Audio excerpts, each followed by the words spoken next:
Hi. Hi, let me just try and plug in my new microphone and see if it works. Oh, your fancy microphone? Yeah. Can you still hear me? Yeah, I can hear you perfectly. You can hear me perfectly? Sure That's good. can. I can hear you perfectly. Oh, where's my volume on this? Right, let me try that again. There we go. Can you think? Can you still hear me? Yeah, I can hear you. No, can you not hear me? I can hear you like you're a million miles away, but I don't understand why. Oh, wait. Do you know what it might be? Wait, let me try this. I know.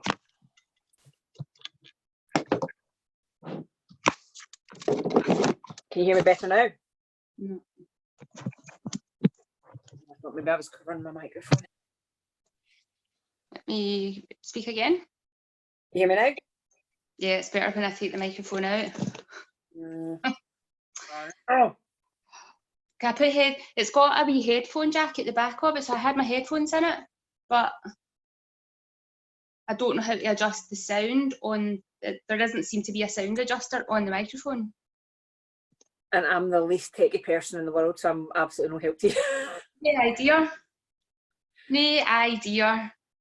I got it for the computer anyway initially, so hey ho, that's technology for you. I'll just go back to the phone's high-tech microphone. It's perfectly efficient. I was going to say, sometimes you're better, aren't you, with just the basics. I know, sometimes you overcomplicate yourself and you try to make it better. I know. I love your background. Do you know that's our it's a room divider. Yeah. That's brilliant. And I use it for filming workouts. So the hall where I'm sitting is, I mean, like Riot doesn't even cover it. It's that bad. We got a new door fitted, I don't know, 18 months ago, and it's still not painted or anything. So that's just and it means Ross is away out so he can come back in. That's brilliant. And walk by. Do you want me to go long ways or up and down ways? It doesn't matter. Whatever you prefer. There you go. We'll go this way. I'm very excited about this conversation. I know, me too. It's Julie from the Badass Rules. Oh, I saw our Facebook thing, or you know, that Anne and Friend anniversary thing, and yeah. it was like 8 or 9 years. It was. I lived in our house in Finnerter Street at the time, and I mean, I've been in this house 3 years. I was in the other house a year and a half. Yeah, like ages ago. Yeah, because I'm pretty sure that it was when I had my studio. In fact, Jen, I think it might have even been before that. Because I remember you getting that place. When was that? Like 6 years ago, maybe? 2011, 2012. Wow.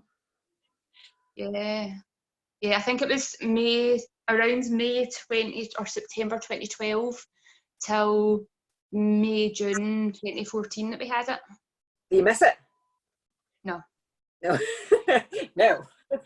Especially not right at this moment. Like, just the thought of what the fuck would you be doing with, I mean, because the rent in that place wasn't extortionate, but it was enough that it would have caused a nervous breakdown. Yeah. It caused a nervous breakdown when we had customers come into it, just trying to make sure that everything was paid. Yeah, I think we just did it too quick. Like, neither of us were mentally or emotionally ready for it. I don't think people realise the responsibility that it is. That, like, it just seemed like a great idea, and we needed to move from where we were because we were in the Lansdowne Church, which had started using the room that we were using as a place for homeless people to sleep at night, which was amazing that they could use it as that space, but it stank. So it didn't work for both things. It didn't work. I mean, to be fair, we were paying £3 an hour to rent it. Oh, yeah. Oh my God. It was crazily cheap. So yeah, we needed to move out of there, and then this opportunity just was presented to us, and we went, fuck it, we'll just take it, and didn't think it through and didn't plan it properly, and just were like, we'll work it out as we go. And we did work out a lot of things as we went, and some things were great and other things just weren't. And then you worked out that you didn't want to do it. And then I was just like, this is going to make me demented trying to make it work. And we'd already gone too far down one road that to backpedal to where we wanted it, what we wanted it to be for us would have been too much of a reverse. So it was easier to hand it over to somebody else. And That was the girl that's got it is doing amazing stuff with it. Like, it's a proper. Still got it? Yeah, Marion still got it. So it's now called Dance 22. Okay. And there's loads of, like, because we used to sublet it to loads of dance troupes. Yeah. And that's what it now is. It's a dance school, and it's all the dance troupes that go into it, and it's really busy with that, because that corner of the town, down at that crossroads, at Argyle Street, Jamaica Street, loads of the dance community, for some reason, all kind of commune there. So it was better for that than it was to be a Pilates and yoga studio, basically. You know, that's part of what that book, that Everything's Figured Out, that I was reading last week, and that was one of the things it said in that. It doesn't matter how much work and money and everything you've poured into something, if you get to the point that it's better left, just leave it. Don't think, well, do you know what, I've already put 18 months into it and £5,000. Don't throw good money after bad, essentially. If it's the better decision, cut your losses. That's a step forward, is to say, no, let's not do this anymore. Aye. It felt like a massive relief handing those keys back. Really? Thank God, man. And it was really weird, because I went away, I was in Ibiza, I think, when we were handing the keys over. So Michelle was still back in Glasgow and like doing the final close up of the studio. And the landlord had said to us when we told him that we were going to be giving up our lease, he was like, well, you'll lose your deposit because we need to repaint the place. Now, we had completely repainted it when we went in, because he didn't do anything to it. And then he died. And we got our deposit back. But well, technically, if you were I shouldn't be laughing, but I was just like, well, you know, I mean, we left the place in better condition, and we were handing it over to somebody who was happy to walk in as it was. We were just like, our rent's been paid on time every month. Technically, you should have got it back. So yeah, we had upgraded it. We just hadn't. He had just said, oh well, and we hadn't gone and had a further conversation with it. And then I'm in Ibiza, and Michelle phones me and says, yeah, we get that back. The guy's dead. And I was like, do you think we'll still get our deposit back? I felt terrible for saying it, but at the same time, that was £1,000 that we needed to make sure that our staff were getting paid before we closed the doors and stuff like that. I was like, he was trying to rip us off. But that's the thing. Like, you should have got it back anyway. So it's just the fair thing. It was just one less conversation with a lawyer. It's all, you know, it's all of that stuff. I think people think when you run a studio a bit like mine that you just teach some Pilates and personal training. See if I could just Pilates and personal training, it'd be grand. I would love that. But now it's just it's everything else that goes with it. Just you have to have the desire to do all that stuff, or employ somebody that wants to do it for you. Have you ever read the book The E-Myth? I've got it in audiobook. And I was listening to it in the car one day, and I was like, oh my God, this book's so good, but I need to write notes while I'm listening to it. And I've just never gone back to it, but I need to go back to it, because there was really good stuff. I know you talk about that a lot. It basically just says, so you are the technician, so i.e. the Pilates teacher and the personal trainer, you're the manager, so you've got to work out with the staff and get the light bulbs fixed and all this, and you're the entrepreneur. And it's in a business of like my size, your size, how do you be the technician, the manager and the entrepreneur all at the same time? It's actually really good. Yeah, you'd like it. And not burn out and not start to hate what it is that you do, because Exactly. it does wear you down. Mm-hmm. Completely. Totally. So I suppose this would be a good time to say, Julie, welcome to the podcast. 9 minutes in. Why don't you introduce yourself to the audience? So basically, I am Julie from the Badass Rules. So we have got a training studio in Greenock that is for Pilates, personal training. I've got a whole bunch of coaches that work with me now, and it's female focused, primarily because I felt it all came about from me feeling just so bad in myself that I knew what to eat, how to exercise, all of that. So all the technicalities of it, I knew all of that, but it still just didn't work. And it was just, there was something else missing. And I remember one day being in Tesco's and seeing a whole stack of books. It was like, here's this healthy meal plan and this workout plan. And I'm like, there's a whole part of this that's missing. And it's the whole mindset thing. And actually, it's not, in a lot of cases, especially in my case, it actually wasn't about the weight, because I have been much heavier than I am now, much lighter than I am now, and felt awful at both ends of the scale. So I felt awful at a size 8 and I felt awful at a size 18.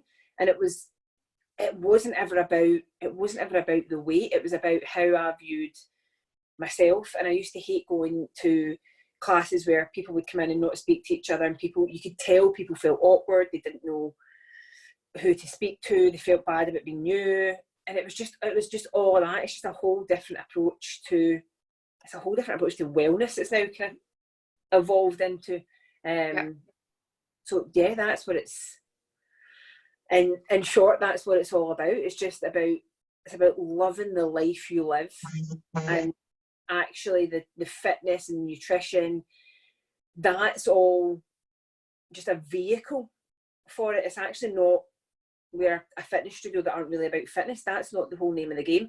The fitness is what gives people the confidence and the happiness, and you get a sense of achievement from improving your fitness, and then that knocks on to other things. I read a really good post on Instagram a couple of weeks ago, and it was about body confidence and about how it's not just about the clothes that you wear. And if you lack in body confidence and self-confidence, it's not just that you won't wear a bikini, it's you'll not apply for a job, you don't want to move house, lots of things that you'll just in life that people would say is completely separate from body confidence.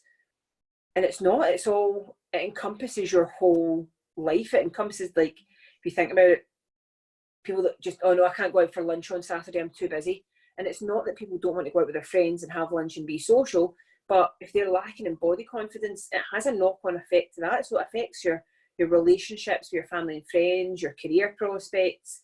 And it's just about building out, a lot of our stuff is based around the theory of 360, that it's not, if you get your diet right, your training right, that's great. I had my diet right and my training right, and I felt terrible, and I was embarrassed if I looked in a bikini. So it wasn't. And then I've also had the other end of the scale. So it's just about really getting that whole 360-degree view of feeling like a badass. Where did the term badass come from for you? What drew you to that word? It was. So think about it. If I was to say to you, so say we were talking about someone that we knew, and I said, she's a badass. Yeah. You've instantly got a picture of what she's like. She's confident, she's happy. It doesn't give you necessarily a physical picture of what she's like. Yeah. It gives you, in one word, it could describe to you someone's complete aura, their mindset, how they present themselves, how they feel. And it doesn't, so that person could look 1,000 different ways, but it gives you a feeling of that person, that it conjures up such a good word for creating such a huge image in just one word. And it's just, it used to come up all the time and I would see it everywhere. And I thought, that's what you want. To be a bit like X Factor. They always say on X, not looking for the perfect singer or the best singer, for someone with X Factor. And that the being a badass is not about being a certain size or a certain weight or a certain level of fitness or anything like that. Yeah. So everybody can be badass and all be completely their own individual people. So that's really where it came from. It just conjures up such a, you think, yeah, I want to be a badass. That's what it Of course you do. What was your like your turning point? What made you go, other than that time in Tesco when you saw all the books? What was the thing that made you go, oh right, this is the path, this is it? Like if you'd already been doing the fitness and diet and stuff and fitness and nutrition stuff, then just what was that penny drop moment? I don't think there was any one specific moment, because when I opened the studio, the badass rules didn't exist when I opened the studio. It used to be called Unlimited Fitness, and it was about fitness, and it was about kettlebells and HIIT and training and all that stuff. And the classes were fairly similar. And then we did an online challenge. It was for 9 weeks, and it was called the Feel Like a Badass Challenge. And it was from that's where we started to bring in the feel factor to it. Yeah. Not the look factor.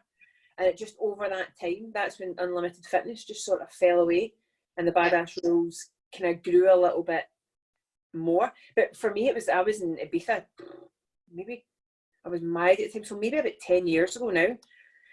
And I just wouldn't take my dress off and go in the pool. And I was like, no, I'll get a drink, I'll come in a minute, and just made excuses about the whole time, and I felt terrible. And it was at that point I knew there had to be something else, but I couldn't quite put my finger on it. And then the time at Tesco's with the books was maybe about 2 years later, and it's been such an evolution of ideas that I can pick up little bits at a time and add it in. I think that's why it's constantly changing and constantly evolving, because you learn, and we're always all about learning new skills and learning new things. So yeah, it just sort of evolved from there. But it was a 9-week challenge, and it was called Feel Like a Badass. And actually, one of the girls that did it, she didn't want to come to the gym, she didn't want to go to classes, she was quite happy to just train at home because she didn't want to be part of it. She was going to do it for 9 weeks, and that was going to be the end of it. And about 3 weeks into it, she emailed me and she was like, I can't do these home workouts. Working out at home is just not for me. Yeah. And I was like, right, well, don't do it then. She was like, what? And I was like, well, if it's not for you, don't do it. Let's find another way. There's other solutions here. Don't force yourself into something. And she said it was just like all right, because your typical personal trainer is like, no, be stronger. Don't have any excuses. Get it done. And I was like, well, no, there are always other ways to achieve the same thing. Let's figure it out. And actually, that was about 3 years ago. And now she still comes to classes at the studio like 6-7 times a week. And we now kind of laugh at, she was only joining for 9 weeks, and she wasn't ever coming to the studio. And it was just, if you find a way, I think, to make it fit, make the plan fit you. Don't change you to fit the plan, and then it's just so much easier. Yeah, I've had that conversation with loads of people when they've messaged and they're like, oh, I really need to go to the gym to lose some weight. And I'm like, right, do you like the gym? Do you want to go to the gym? Because see, if you don't, you're not going to stick at it. So you need to go and find something that you like doing, and that may be with me or it might not, but let's have that conversation, see where your head's at, see what your likes are, and then make a plan from there. Because I'm not going to have somebody coming to me. It's great that they want to come to me because they like me, but if I'm not the right trainer for them, I'm not going to take them. I'm going to say, no, I'm not the right person for you. I know this person. Have a look at their social media, get to know who they are, and see if you like them, because they would be a better fit for you than I would, based on your goals. Yeah. And I've had people change their goals just so that they could work with me, and I'm like, okay, this isn't going to work. Like, if you're really, if you're going to be that crazy, we'll do something to try and work around it to do it. But it's like, fuck. if that's what they value in it is you, then but again, it's about making it work, and it's about with everything, you might see the path ahead of you and you think, this doesn't suit me. We can still get to the same end point, but let's just take a different path. You can always, with everything, like, everything is figure outable. It is indeed. What was the point when you looked at yourself in your mirror or thought about yourself and realised that you had changed, that you had turned the corner? I don't know that there was one specific point. It's just sometimes, and I've actually, a bit like a post I put on today, and it's the reverse of it. I kind of didn't realise, just because I've been working so much and sleeping so little and all this kind of stress and stuff, I actually looked today, I've kind of realised I've been wearing head to toe black clothes, baggy tops, because for some reason along the line, I've kind of lost that body confidence again. I was like that over the weekend. Where did that go? And and I think sometimes it's just that, and a bit like, it was a whole process of a wee bit like, the way I always explain it to people is, everybody's self-talk is, you hear yourself more than you hear anyone, so make sure the things you're saying are positive.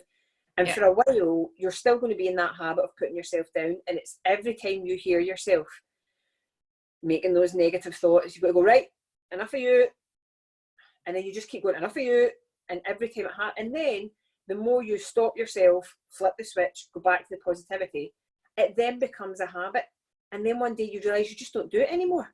Yeah. It's things like, maybe you'll look at a picture and you think, oh, actually, normally I would have looked at that and be like, can you please delete that off of Facebook? And then one day you look at a picture and you think, I just don't care.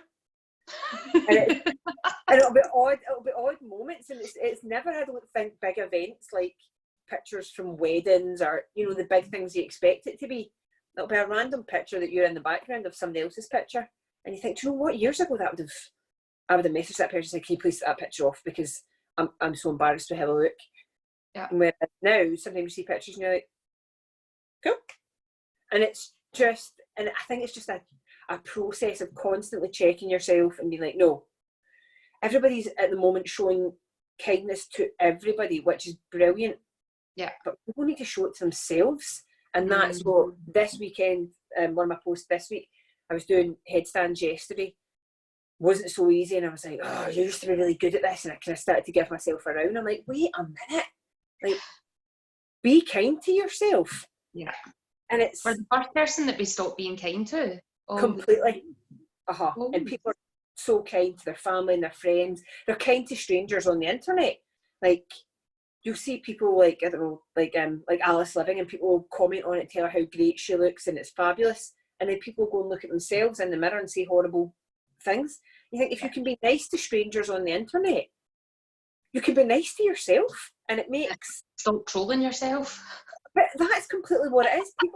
People wouldn't for a second think about saying these negative things to other people, but they say them to themselves, and you're in your head 24/7. So, like, if you're not being nice to yourself, what chance have you got? Yeah.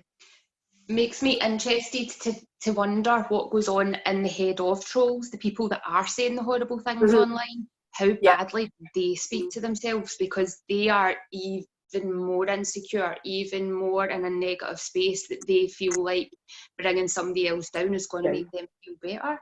And it's like, oh my God, that person needs a hug. They need a slap across the face first, but then they need a hug.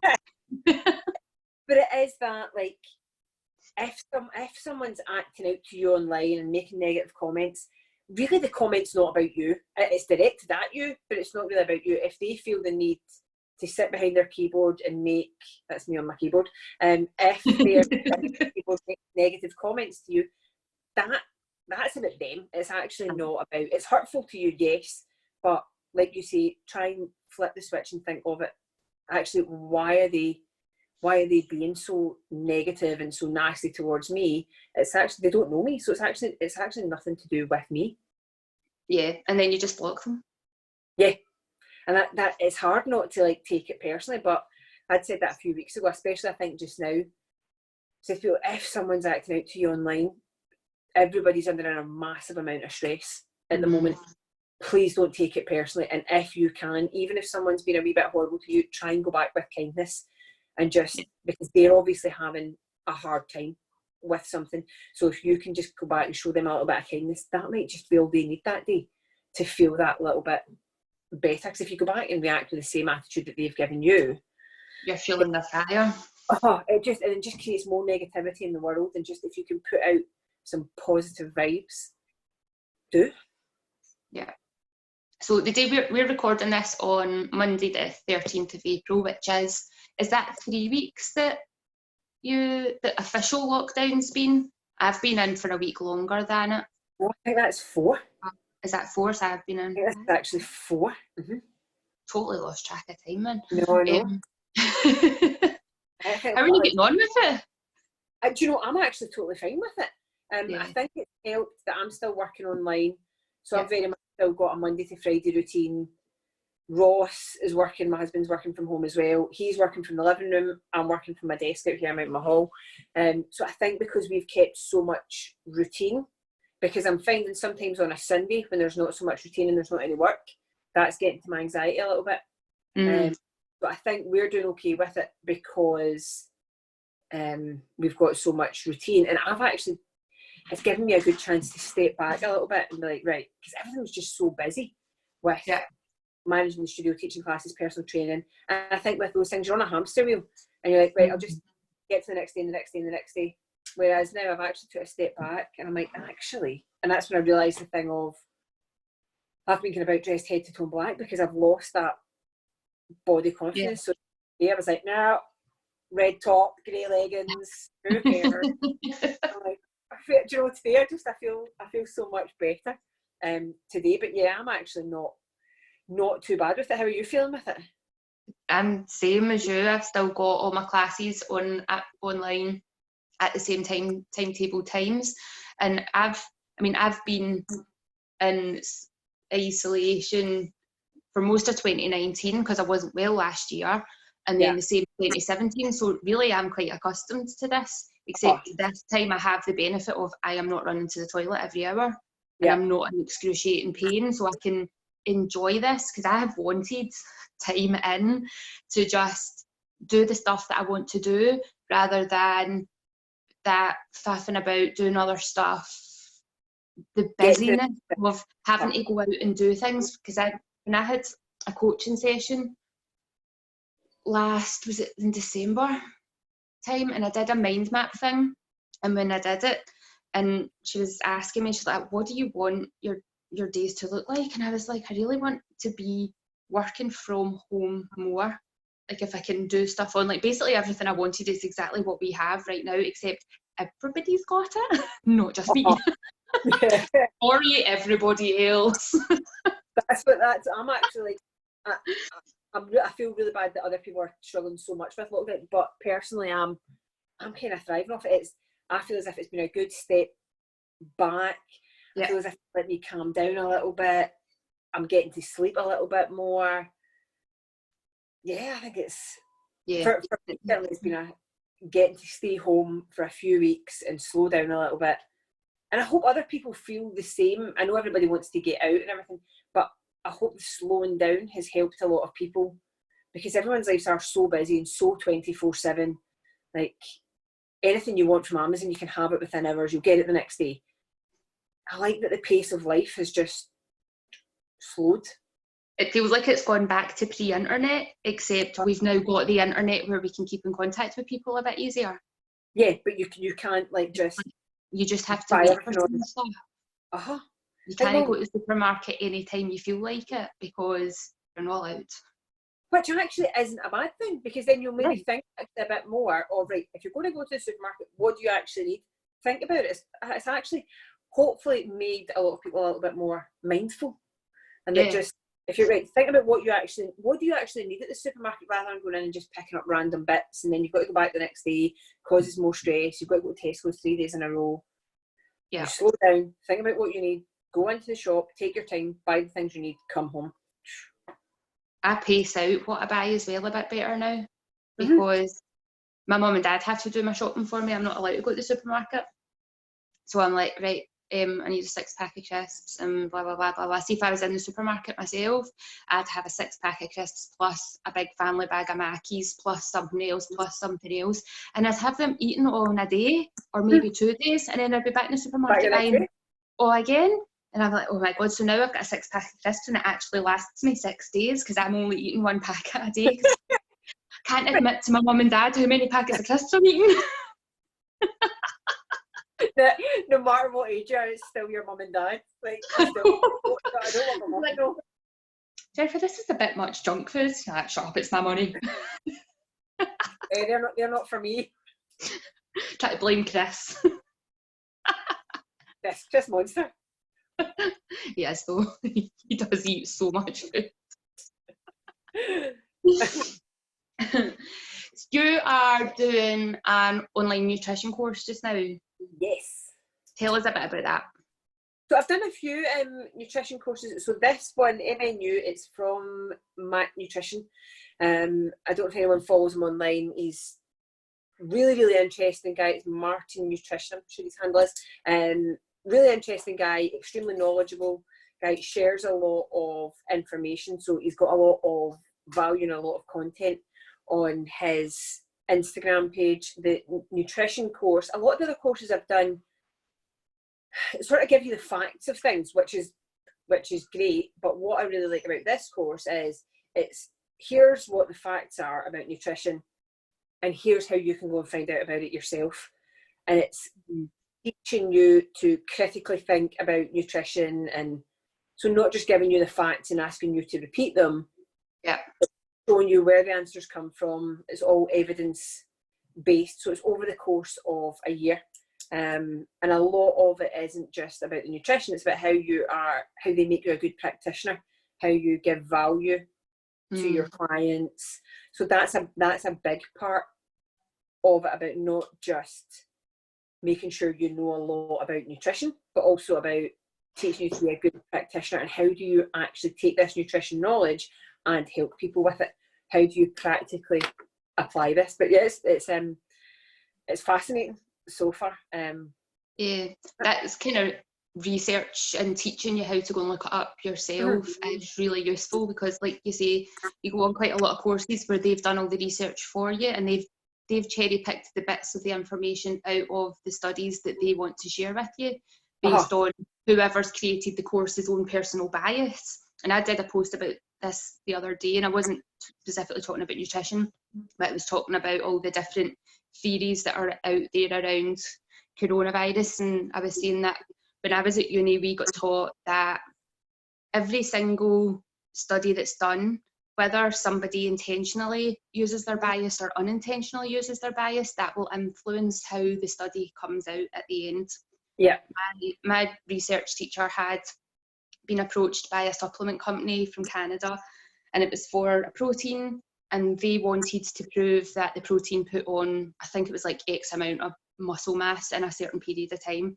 So he went away, did the research, and came back and was like, we can't prove that this is right. Out of, say, I can't remember what the numbers were, but say it was out of 100 people, there was only 2 people that got this percentage. They still used that because 2 people had got it. They still used in their marketing that their product could increase your muscle mass by X amount, even though it was not.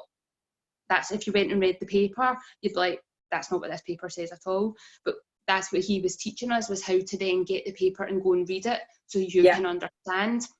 Because depending on how you interpret that paper, what you're looking for in that paper will determine how you understand it, or how the whole study is being conducted to create whatever outcome it's created. Yeah, that's what a lot of the MNU stuff is about, and that's been actually a lot of the last couple of weeks, is about research methods and about, right, who funded the study. Yeah. What is that set up to prove that? If you look at 62 studies, are they all going to say the same thing? And it's about how you look at the evidence and interpret that. And if you're going to recommend a path for someone, it's based on evidence, not just on, well, 7 of my clients have had great results with such and such an approach. This is what the latest fad is. Or... Exactly. Yeah, or because I've had great results with it. That doesn't mean that scientifically that it's the best path for people to follow. That might just be my bias. That actually that really suited my sleeping pattern and my lifestyle and my choices, but it's not necessarily the best nutritional plan for other people. So yeah, it's a really fascinating course. It's really well delivered. You get a lecture online every week. There's really good support from the Mac Nutrition team. Yeah, I would highly recommend it to anyone. And I think they're actually making a course as well if you don't necessarily want to work in that field, but you just want to learn a wee bit more about nutrition for your own health, your own family's health. They're now creating something like that. But yeah, a great company to I think that's really useful, because when you look at the headlines, like the headline, people that write papers and social media content and magazine articles and stuff, they grab headlines, they grab snippets out of things, misinterpret, misinform, and then the next day they're completely contradicting what they said the day before. Or I've even seen in some magazines, some health magazines, it's saying about being completely grain-free on one page, and then 2 pages later having this recipe for this seed and grain healthy bar, and you're like, hang on a wee minute, you were just telling me I'm not supposed to eat that because it's really bad. What the fuck? But that's it. It's all like how things are interpreted in them, and you can't blame people for being confused about what path to go on. I mean, especially with like a lot of your reality stars giving out nutrition information. Please get your information from a reputable source. But I think that is becoming a little bit more regulated. I think a lot of them have had their wrists slapped over it. Especially when a couple of them are caught on camera saying that they had never even tried the products. Like, I mean, absolutely crazy. It's like, oh, naughty. Not surprised, but naughty. No, exactly. No, but I can't blame people for being confused if one page tells you that, well, don't get your information from Instagram, probably is probably a good way to go. Don't get it from social media or the Daily Mail. Like, it's and like you said, but in magazines it'll tell you one thing on page 72 and it tells you something completely different on page 76. Yeah. Have you learned anything on your course that you thought, oh wow, I thought I really knew that, and then you've learned the complete opposite? Not so far, and that's actually one of the things that I actually really like about this course. We're 5 weeks into it so far, and we've not really started on the actual nutrition information yet. So just now the whole first module is setting you up to understand research methods, be able to look at studies, understand them, critical thinking. And that's one of the things I really like about the course, that they could just throw facts at you about nutrition, but they're setting such a good foundation so that when you get further into the course and they're giving you information, that they've already shown you how to go back and decipher it yourself and to look at it. So I think that's a big part of the course that's possibly missing in other courses, that they don't set that foundation. So yeah, actually we're just about at the end of module 1, which is your foundation of setting you up to effectively learn. Yeah, I think that's a good thing about these people like Martin that does this course, and like people like Ben Kumar and these other people that create their own course, and that they're maybe not putting it through somebody like the SQA or Active IQ or any of these other governing bodies, said in inverted fingers, because the length of time it takes for you to put the information in, get it to them, get them to do whatever it is that they do to say, yeah, okay, you can teach that, and then come back down the line. Usually about 2 or 3 years have passed in the time that it takes to go through that cycle. So by the time they've come back and said, yeah, you can teach that, the information's changed because it's so evolving. Yeah. So when you've got these other companies that are not accrediting their stuff in that way, they are more flexible in how they can put together their courses. So if things do change, straight away they can go, here's the up-to-date information, guys. Yeah, take one module out, put a different module in without being through all the paperwork. Yeah. Because that was one of the things that I learned when I did my TQFE, so teaching qualification for further education, because I thought I wanted to go into colleges to teach. Okay. And that was one of the big things that I was like, I can't teach this stuff because this is so out of date. And it was the stuff that I had been taught 6-7 years previous. Yeah.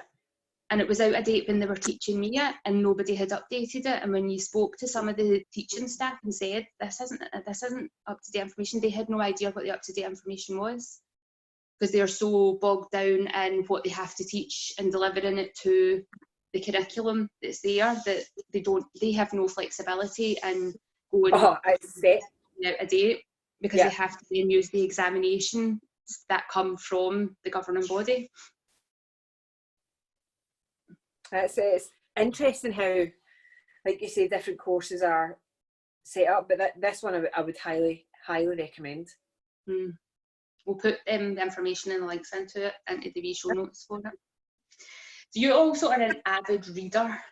Yes. And I love your book reviews. What are three of the books that you have given away to people most, or like passed on and said you must read this? I really liked The Goddess Revolution by Mel Wells. Okay. That was all completely about body confidence and happiness and just living your best life. And there was so many bits as I read that book. I was like, yes. And I just devoured that book so quick. It was excellent. I love that for do you know, actually be a good book for absolutely anybody. Even if you do love the life you live and you are very happy in your body, it's such a good reminder of life's about happiness, and excellent book. So I love that. The E-Myth. Now I'm struggling to pick only three. The E-Myth, which if you're a business person, was just, I was reading the E-Myth and I was like, can he see me? And there was so many things in the book. I was like, I've only ever thought that. I've never even said it to anybody. And I'm like, do all people in business think this? And it just, the book spoke to me so much. It was excellent. And my third one. I'm going to need to pick four. I would go for either 12-week year. So 12-week year is all about productivity, and the basis of the book is every company in the world has their most successful months in the last 2 months of the year. And it doesn't matter whether the months are June and July, November, December. It's because if you set yourself a goal and you've got 12 months to achieve it, say you're going January to December, by the time you get to March, you've still got 9 months left. It's fine. There's no urgency. Set your goals for the year over 12 weeks, and then you need to make some sort of stride towards this every single day. 12-week year, and then everything is figure outable. The Marie Forleo book that I've just finished, and it's so true. Everything is figure outable. Even this horrible situation that we're in at the moment for businesses, for people that have got gyms and training studios and nail salons and hairdressers and cafes, it's a horrible situation to be in. But we will get through it, and it'll be a difficult time for some, but as time goes on, everything is figure outable. So that would be my four. The Goddess Revolution, E-Myth, 12-week year, and everything is figure outable. Brilliant books, literally all four of them, couldn't put them down. Yeah.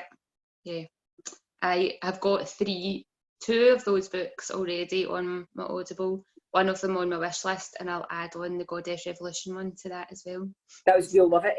There was just so many bits in the book that it's one of those books that I kept taking pictures of on Instagram and paragraphs from. Because I was like, I need to share this. Everyone's got to know this. And it was just such a good book for that whole thing of everyone giving themselves grief and thinking, I need to buy a bigger house, I need to achieve more, I need to be more of this, I need to do more of that, I should limit what I'm doing with this. Just let yourself be. You don't take yourself out of that race that you didn't even want to be in the first place, and just let yourself be happy. And I think that's always the thing of be aware of that destination happiness. Like, right, I will be happy when I get a promotion. I will be happy when I lose 10 pounds. I will be happy when I move house. happiness is for today. Let Aye. yourself be happy. Be happy now. Exactly. Have you always been that kind of positive person? Oh no, absolutely not. No. Like actually now when I look back on, you know, your Facebook memories. Yeah. When I look back to maybe about 9-10 years ago, I'm like, oh, I would be demented with you. Just I would slap you. Oh, I used to be the most negative. My glass wasn't even half empty. My glass was broke. Just like, yeah. And now I'm very much about assume the best, everything is figured out. Well, to the point it's probably quite annoying. And actually my friend Marissa's got a lot to do with it. She's the same about, right, the situation's bad, but let's figure it out. Let's assume the best. Yes, we can. And that's our badass motto. Yeah. It's the yes, you can. And it's something that weirdly I used to shout a lot at classes. And it just halfway through the class, I'm like, yes, you can. And then one day I was on eBay and I seen it on a decal for the wall. And people were like, oh, did you get that made? Because I used to say it all the time. And I'm like, no, I just somebody made it for me. Somebody in the universe made me it. That's the whole thing of it. That's just our motto, that yes, you can. And it's in that, whether it's a workout or you're studying for something or you're saving for something, you will get to those points that you think, I can't do this anymore. Yeah. Yes, you can. You think, do you know what? Yes, I can. And how did you turn that corner? Again, it was just the gradual process. The gradual process of, you've always got that choice of, well, you can give up or you can keep going. And I think I just got to the point, it all came about because of my weight and my relationship with my body. That was what I fixed, and everything else was a knock-on effect to that. It was that day next to the pool in Ibiza, I thought, I can't do this anymore.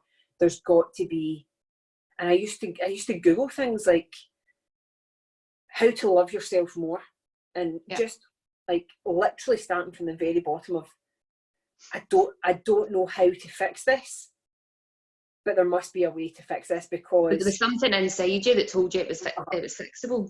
Because there are lots of people who are in a negative mind space and they think that's just the way they are, that's their personality, that's how they're going to be forever. And it's like, no, you can change it around. You have that choice to change it around.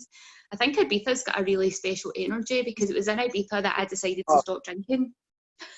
It just, I worked 3 seasons out there, and I just think it's one of the most amazing, magical places in the world. I always feel like I've come home when I land there. It's just I'm here. An energy that the other places just don't have. Yeah. And I think it's a shame, because everybody thinks Ibiza is just like Ocean Beach and Pasha, and it's such a tiny part of what it is. It's just such, I mean, it's a tiny island, but there's just so much more to it. We used to, when we lived there, my friend Joanne and I used to go to Ibiza town and walk up through the old town in Dalt Villa, and we used to just sit at the top, and we'd sit there for hours and just talk about, the sunset's amazing up there. It's just such an amazing place that we used to, just on days off, just get the bus in, just go and sit there and just literally sit for hours at the top. It's just, if for anybody that hasn't been, I would recommend that they go. Yeah. It's for everyone. If we're ever allowed to travel again. Yeah, if you're really, actually, I looked up yesterday Glasgow Airport, and I think it was something like 3 flights landed and 1 left from Glasgow Airport in the whole day. That's crazy. It's things like that I'm finding it hard to wrap my head around just now, that like everything's shut. And fly to America just now, even no matter what you had to get there for, you just can't do it. Yeah. It's like you say, I feel as if we've been pulled right back, and I'm quite a believer in this. There's a reason that we've been pulled back, and like, think of all, I seen a thing, is it the Himalayas? You can see the Himalayas from India now. I saw that, because of the smoke had cleared. Yeah. It's almost like the bow and arrow when you get pulled back so that you can get going forward. We're in that pulled back phase of, guys. A lot with people when people are struggling and they're like, I I can't keep going with this. I've been trying so hard. What's wrong? I'm like, it's just this, especially with businesses. At the moment, you're being pulled back, and it's awful. And I really feel for people, but you're being pulled back for a reason. Yeah. So that we can move forward in a better way. Yeah. Hopefully. It's interesting, before this happened, my partner had been going to the doctors quite a lot about pains in his stomach, and he'd been referred to gastroenterology. And since this has happened, now technically it's more stressful for him because he has got no income, because he's a massage therapist, can't massage people, he can't touch them. His pains in his stomach have all gone. Oh, really? Uh-huh. So it could have all been just everyday life stress related, now that he's been forced to be calm, sleep more, not work. Wow. Yeah. Yes, no, that's good though. Good for Chris. Yeah, I mean, we haven't had a conversation about the realisation. It was only today when he mentioned that his stomach wasn't sore. And I was like, oh, it's interesting. And obviously I like to ponder over these things and think about them. And I'm like, well, he's not doing, he worked a lot of hours and did handball training and was like on his feet and on the go, constant. And now he's not. He's down, he's across at the allotment just now, sitting in the sunshine reading his book. But more often. Like, you're not making any money. You might get 94 quid a week that might start in the middle of May. You'll have been 6 weeks with no income. How are you going to buy a flat with 94 quid a week? A farm with 94 quid a week? You might live on that allotment before long. it's the shed that he built. He built that by himself out of pallet wood. You could live in it. It's big enough, and he's built a wee stove, and it's completely waterproof, because like when we had the really bad rains before Christmas, it's not damp inside. Like, I think that kind of makes you think you might be happier. Like, realistically, I'm going to live on the shed on the allotment, but now you realise. I'm feeling that the committee might have an issue with that.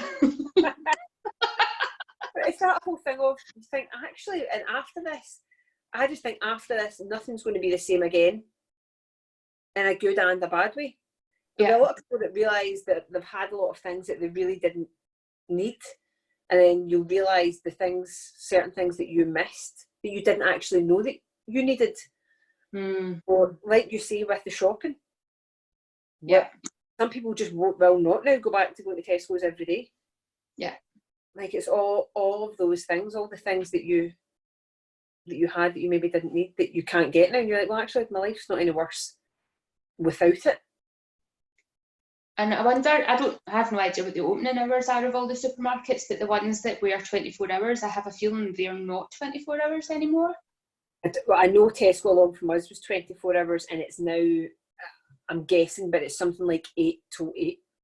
Definitely not 24 hours anymore. Yeah, so I wonder if that will go back to being shorter working hours, like if they will see that there's not actually much benefit for it being open 24 hours, if 8 to 8 works, or 7 to 8 or 7 to 9 or whatever, shorter working days, so that we don't have to have 24 hours. I don't know. Maybe. That was something that I had been thinking about this maybe for about a year. The whole thing of everything being 24 hours, delivery within however long, all that. Yeah. Past everybody. I felt everything was getting just too much. Like, people send you emails, and then if you don't reply within 9 hours, they send you another email, and like everybody wants an answer like super quick, and I'm like, everything needs to. And I've been trying myself to pull myself back from this and get out of that rat race, if you will, that everything needs to be done yesterday. Yeah. So hopefully this is a step forward for everyone, just slowing things back down a little bit. And if that is, that'll be a positive that comes out of it.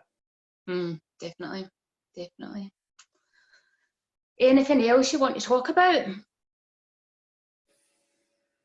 I've given you my top recommendations for books, so what's your top recommendations for Netflix or Amazon Prime?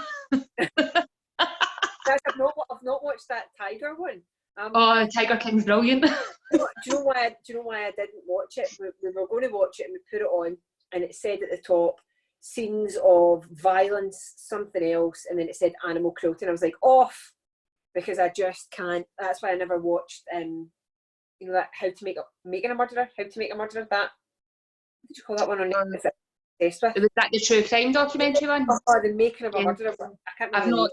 I've not watched that one. No, the Tiger King one, I didn't see animal cruelty. They weren't beating the animals, they weren't hurting the animals. There was nothing like that. Obviously, people keeping large cats as pets is technically animal cruelty. But the people that have the cats are fucking crazy. But I suppose that's a prerequisite to owning a tiger. I mean, they're properly wacko, but they have this, I'm going to say, a genuine love for the animals. Oh, that's good. I mean, if you've got 200, and one of the guys had something like 220 big cats on his reserve. Why do you need 220 fucking cats, you nut job? I would say that there's probably more human cruelty in the way that they behave towards each other. Right, okay. Like, that's another level. I didn't know that people could be like that in real life. Yes, I'm more of a rom-com person. Like, it's definitely not a rom-com. But it is definitely I can't believe these people are for real. Holy fuck. What you could actually look up, to talk about cats, go to YouTube and look up Christian the Lion. And it's a story from the 70s about when Harrods sold like lions and tigers and all this. And it was two guys that bought a lion from Harrods, and they kept it in their flat and they exercised it in this churchyard. And then they were like, he's a full-grown lion now, this doesn't really work. He lived in like Hertfordshire or something. And they were like, so the lion, they gave it to a rescue, they took it, and they released it. I think it might have been in Africa somewhere. They released the lion, and then it was years later, these two guys were like, we want to see him, we miss him. And they went out to this basically wildlife reserve where the lion lived. And I'll let you look it up on YouTube. It's Christian. Oh, I think I've seen that. But the lion recognises them, doesn't it? It was up and hugs them or something. Oh, the lion. Yeah. I mean, I do get the attraction. They are beautiful animals, but they're fuck. I wouldn't like. As beautiful as they are, I still wouldn't be like, yeah, you could live out the back. Like, yeah. I don't think I've got enough problems with my animals chewing the skirting boards. They're only that size.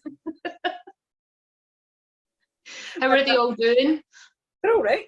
They're all right. Bruce is loving the fact that people are in all day. Wolverine is not. He's quite a solo little guy. He's like, why is everybody in the house? Whereas Bruce is like, oh, good pals. So, but no, they're doing well. They're doing all right with it. Amazing. Where are the best places for people to find you on social? Probably on Instagram, we're just at the Badass Rules _ or I'm just Jules _Duncan.